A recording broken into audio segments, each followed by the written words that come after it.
Hello everybody.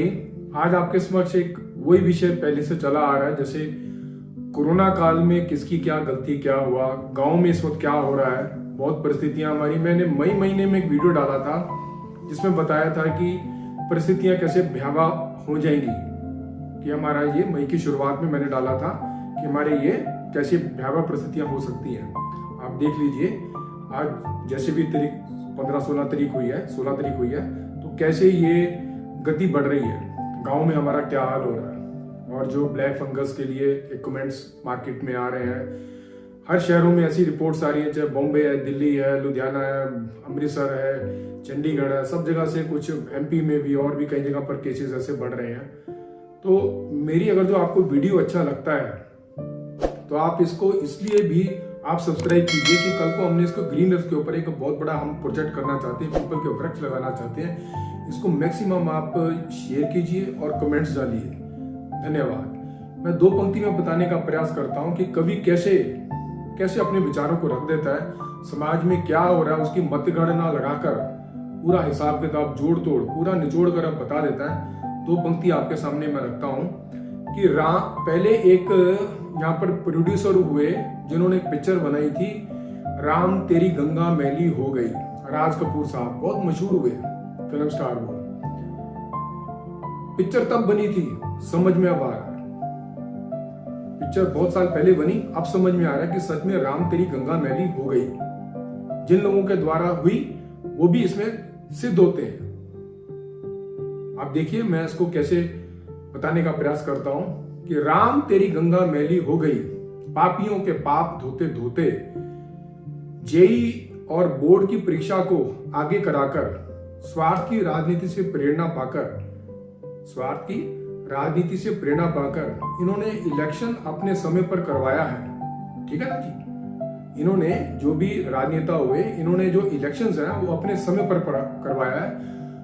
शहरों का जायजा तो मीडिया ले जाती है, जिसमें 20% आबादी समाई है।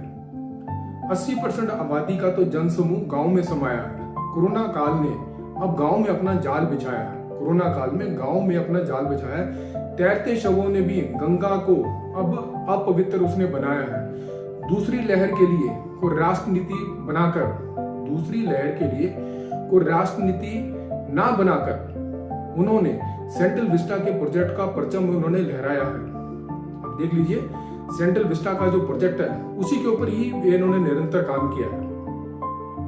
जबकि ये दूसरी लहर प्रवेश कर गई थी, उससे पहले इनको नियंत्रण करना चाहिए था कि हम इसको कैसे मतगणना दे सकते हैं, कैसे इस पर काम कर सकते हैं। उसके लिए तो पीएम केयर फंड है, आप दान दीजिए, पर इसको संसद भवन से पास कराकर इस पर आपातकालीन परिस्थिति बनी हुई है देश, और हमारा गरीब मुल्क है, ध्यान देना चाहिए था। काश प्रेसिडेंट रूल हम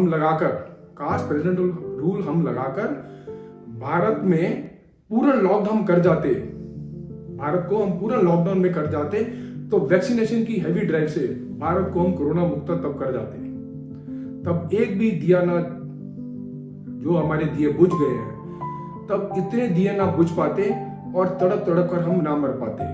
आप देख लीजिए कि इन्होंने जो भी काम किया है, हमारे बच्चों का जो भविष्य, जेई के पेपर्स थे या बोर्ड के पेपर्स हैं या और भी पेपर्स हैं, उनको आगे कर दिया, वो ठीक है, फैसला अच्छा है। लेकिन आप सोचिए कि ये तो काम हो गया, पर इलेक्शन इन्होंने समय पर क्यों करवाया? वो इनका राजनीतिक से प्रेरणा से पाकर उन्होंने काम किया था, जिसका नतीजा ये हुआ कि जन समूह धरती पर कितना उमड़ा। और मैं आपको एक बात बताऊं, अब जो शव जो है गांव में, वो नदियों में बहा रहे हैं, और कितना ज्यादा त्रासदी अब होने को तैयार है, क्योंकि 80% आबादी हमारी गांव में समाई हुई है। पिछले साल जो इकोनॉमी बची थी, क्योंकि हमारी एग्रीकल्चर बेस्ड इकोनॉमी है, वो किसानों ने वहां पर हमारी इकोनॉमी को बचा लिया था, देश की इकोनॉमी को, क्योंकि वहां पर कोरोना नहीं पहुंचा था। इस साल तो शहरों में भी कोरोना है और गांव में अब कोरोना पहुंच चुका है, और बड़ा ये भयावह रूप ले चुका है। तो सेंट्रल विस्टा प्रोजेक्ट, कुछ लोगों को शायद ना पता हो, मैं एक शब्द भूल गया। सेंट्रल विस्टा प्रोजेक्ट वो है कि जिसमें नई लोकसभा तैयार की जा रही है, नए इनके एमपीएस के नए खर बनाए जा रहे हैं, सारा सिस्टम नया बना जा रहा है। आप देखिए कि लोगों के घरों के ऊपर एक छत भी नहीं है, टीन की छत से भी गुजारा कर रहे हैं, पर वो कितना बड़ा साम्राज्य वहां पर है, उसको अभी आपातकालीन परिस्थिति है, आपकी प्राथमिकता क्या है? राजा देश के लिए होता है, प्रजा के लिए होता है, या प्रजा राजा के लिए होती है? राजा प्रजा के लिए होता है। आखिरी मनुष्य तक उसकी सेवा पहुंचनी चाहिए, उसको राजा बोलते हैं और उसी को प्रधान सेवक बोला जाता है।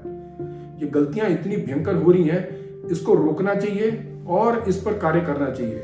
मैं इन्हीं शब्दों के साथ मैं अपनी वाणी को विश्राम देता हूं, लेकिन आगाह कर रहा हूं कि हम अपनी ये जो भी गलतियां उस पर सुधार करें, और जितने भी राजनेता हैं अब पीछे नहीं हटे। अब इस वक्त सेवा का फल आ गया है, काम करने के लिए उनको अब आगे बढ़ना पड़ेगा। धन्यवाद।